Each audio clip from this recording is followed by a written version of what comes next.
complicity of this here Canadian government.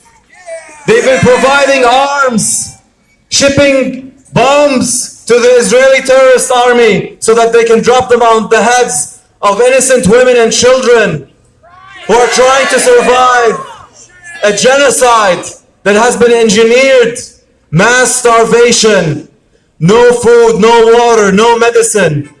Children are dying in hospitals from injuries that could have been easily treated if those hospitals had enough antibiotics or gauze. But no, the Israeli army is not even allowing gauze, not even allowing antibiotics into Gaza.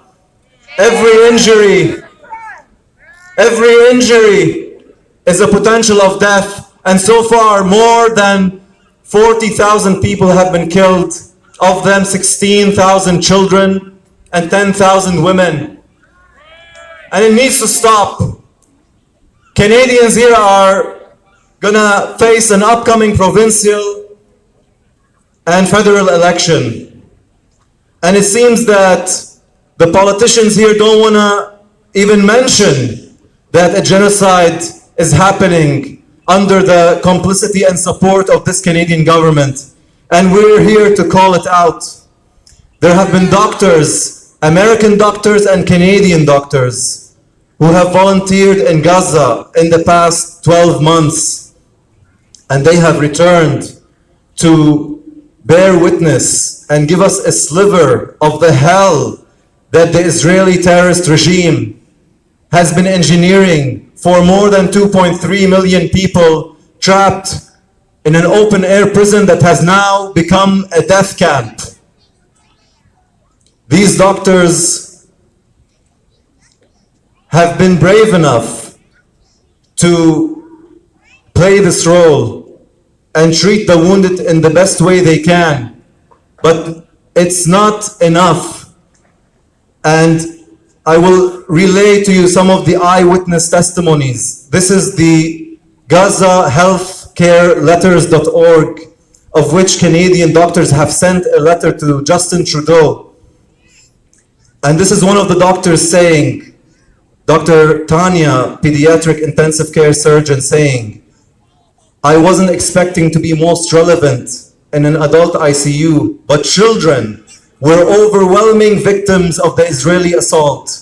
What we received several times a day were massacres of entire multi-generational families, with an overwhelming number of children arriving into our arms already dead, gasping or alive, but suffering from the pain and terror of horrific traumatic injuries, often without any accompanying family alive to identify the child or hold their hand as they gasped and whimpered. I have never seen anything this horrific. And like many, I am utterly shocked and appalled that we have allowed this to continue." Dr. Ipan Ge, who is a primary care physician in Canada. "I saw multiple children who couldn't walk due to severe malnutrition. I saw numerous cases of acute infections, burns, and other severe injuries from Israel's airstrikes.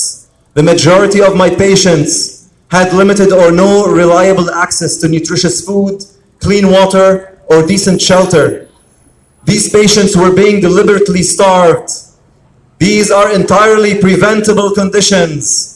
Infectious diseases are running rampant, including the most recent declaration of a polio epidemic zone in Gaza. There is no other conclusion than this being a genocide of the people in Gaza." Dr. Ben Thompson, "I treated one young woman who died from pneumonia because we didn't have access to oxygen or the right antibiotics. I treated a teenager who died from continuous seizures because there were critical shortages of basic medications. I treated a young girl about 18 months old with likely new diagnosis of cancer who couldn't receive treatment because of attacks on the healthcare system. Dr. Yasser Khan, I personally treated over 10 children within 4 days who needed amputations of the eyeball, some as young as age 2. They were all obviously non-combatants, clearly innocent victims, but 90% of the injuries I saw were in children under 16. There's more, but If I were to speak of every crime that Israel has committed, we'll be here for another year. It's been a year of genocide and it has to stop.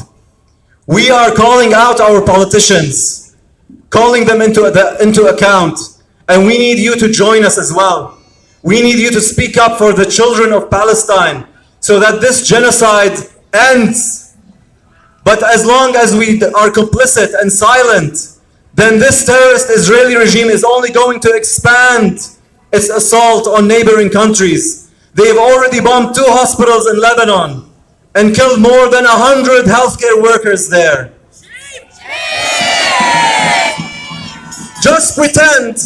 Let's just pretend that these healthcare workers are white and not brown people. Let's just pretend that these 16,000 children are Israeli and not Palestinian. Would this government tolerate 16,000 dead Israeli children?